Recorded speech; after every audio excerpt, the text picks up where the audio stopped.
Peace, black family. So let's take a look at a comment that Busta Rhymes made in a recent interview. You ain't never seen a black caveman. Period. I don't give a what history book you want to look into. I don't give a what research you want to do. We come from civilization, right? Yeah. We are the makers, the owners, the creams of the planet, the father of civilization, and gods of the universe. And there ain't no argument about that.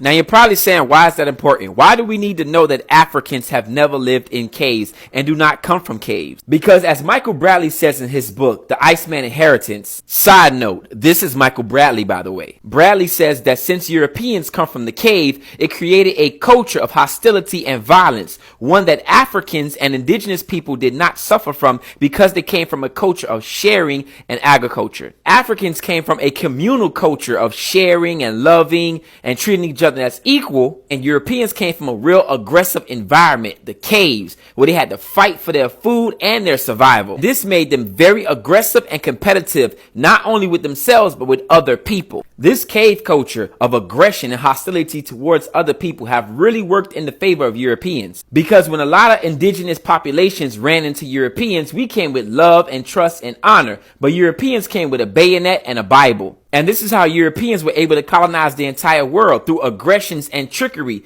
things they learned in the caves. Now you're probably saying, why did I need that whole history lesson in cave culture and European history? As Marimba Ani says, your culture is your immune system. It keeps you from getting sick, physically and mentally. And a lot of African people in this day and age is participating in cave culture. So the subtitle of Michael Bradley's book reads, Prehistorical Sources of Western Man's Racism, Sexism, and Aggression. We'll be dealing with the last two, sexism and aggression. A lot of black men don't even realize that they're copying a European when they say they want to get a man cave. Because the reality is, a lot of us have been indoctrinated with this hate for women ever since we were watching Little Rascals. And that hate for women has followed us into our adulthood. So you now have black men in the Western Hemisphere following the ideology of these white cave dwellers. Now I'm sure a lot of you are saying, well, what about black women?